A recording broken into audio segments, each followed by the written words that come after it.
To my channel.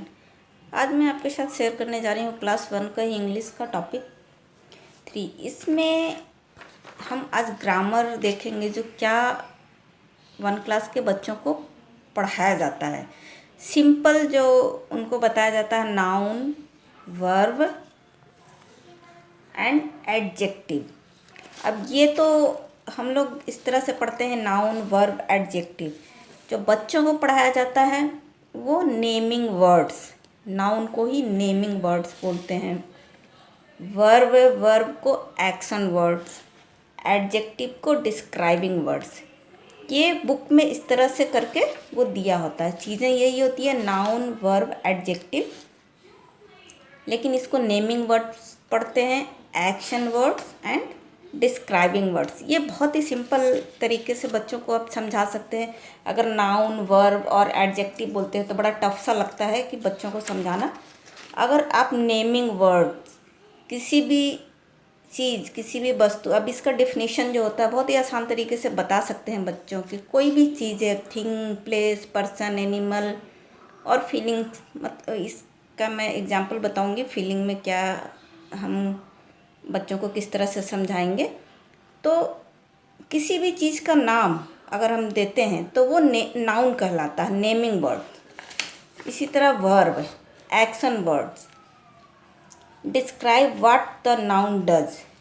मतलब noun जो है, नाउन जो हमने बताया, अगर उसके द्वारा, उसके थ्रू कोई काम हो रहा है, कोई क्रिया हो रही है, काम हो रहा है कुछ, तो वो वर्ब कहलाता है। एक्शन, उसके थ्रू कोई एक्शन हो रहा है तो वो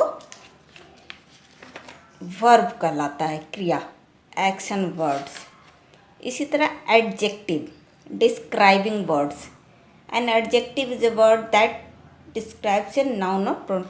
मतलब इसमें क्या है कि कोई, जैसे हमने बोला राम, अब ये नाम हमने बताया, उसके साथ हम उसको कुछ, उसके साथ वर्ड हम उसको डिस्क्राइब करने की, बहुत ही अच्छा है, राम बहुत अच्छा है, Ram is a very good boy, तो वो उसको डिस्क्राइब कर रहा है, गुड उसको डिस्क्राइब कर रहा है, तो वो एडजेक्टिव हो गया। मतलब कोई भी चीज़ अगर किसी नाम को, नाउन को, नेमिंग वर्ड्स को डिस्क्राइब कर रहा है तो वो डिस्क्राइबिंग वर्ड हो गया। अब जैसे लिटिल, यहाँ पे लिटिल के साथ हम कोई भी example, little, a little girl, या मतलब गर्ल है, नाउन हो गया। अब लिटिल गर्ल, तो उसको वो डिस्क्राइब कर रहा है कि एक छोटी लड़की, तो ये यहाँ पे डिस्क्राइबिंग वर्ड हो गया। मतलब ये इस तरीके से बहुत बच्चों को बहुत आसानी से समझा सकते हैं। अगर आप एडजेक्टिव या डेफिनेशन उनको याद कराएंगे तो वो पॉसिबल नहीं है इतने छोटे बच्चों को। तो इस तरह से आसानी से कि नेमिंग वर्ड्स क्या होते हैं तो बहुत आसानी से वो समझेंगे, एक्शन वर्ड्स क्या होते हैं और डिस्क्राइबिंग वर्ड क्या होते हैं। इस तरह से, क्योंकि 1 क्लास में बहुत ज़्यादा ऐसे नहीं पढ़ना होता, चीज़ें तो बहुत होती है। अब यहाँ पे नाउन में हम देखते हैं मदर, फादर, राम, इस तरह से कोई भी पर्सन का नाम हो, स्कूल, क्लास, जंगल, ऐसे प्लेस हो गया, डॉग, शीप, काऊ, एनिमल्स के नाम हो गए, केक, पेन, बस, थिंग्स हो गए। अब यहाँ पे फीलिंग, जैसे जो इसको, ये नाउन के टाइप्स में आ जाते हैं।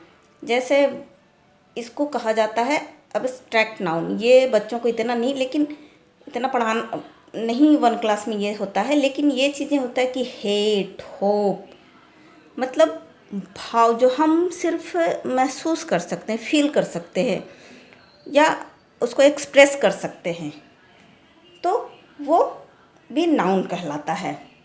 भाववाचक संज्ञा इसको हिंदी में बोलते हैं।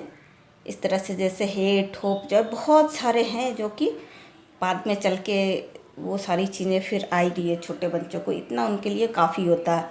ये फिर छोटे छोटे सेंटेंस में एग्जांपल्स ऐसे करके समझा सकते हैं, जो बुक्स में बहुत सारे वर्कशीट इस तरह के दिए रहते हैं।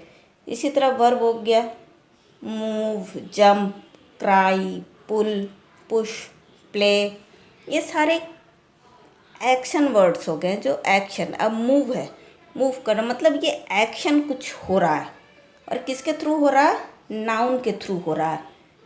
जंप, अगर कोई बॉय जंप कर रहा है, ये बॉय क्या है, नाउन, उसके थ्रू। कोई क्राई किसके थ्रू हो रहा है, नाउन के थ्रू हो रहा है। तो अगर कोई काम, नाउन मतलब किसी व्यक्ति के थ्रू या कुछ एनिमल्स के थ्रू या इस तरह से कोई भी चीज़ें हो रही है तो वो वर्ब कहलाता है, एक्शन वर्ड। इसी तरह डिस्क्राइबिंग वर्ड्स जो नाउन को डिस्क्राइब करता है, जैसे बिग कैट, यहाँ पे कैट नाउन है, बिग उसको डिस्क्राइब कर रहा है कि बड़ा कैट। इसी तरह से ए हैप्पी चाइल्ड, चाइल्ड यहाँ पे नाउन है, ए हैप्पी चाइल्ड मीन्स हैप्पी उसको डिस्क्राइब कर रहा है। ए ग्रेट मैन, मैन यहाँ पे नाउन है तो ग्रेट उसको डिस्क्राइब कर रहा है। तो ये डिस्क्राइबिंग वर्ड्स हो गए। तो ये बाद में चल के बहुत ही ज़्यादा पढ़ना होता है, इसके बहुत सारे टाइप्स होते हैं, वो सारी चीज़ें आती है, धीरे करके रिपीट होता है, हर एक क्लास में ये रिपीट होता जाएगा अभी से, इसलिए इतना छोटे बच्चों के लिए काफ़ी है, आप उनको सिखा सकते हैं। बाकी वर्कशीट्स बहुत सारी आती है, स्कूल्स के तरफ से भी मिलेगी, और वो तो एक बार आपने उनको समझा दिया तो वो इजीली वो वर्कशीट कर पाएंगे। आई होप आज की वीडियो आपको अच्छी लगी होगी। अच्छी लगी तो please like, share and subscribe. Thanks for watching.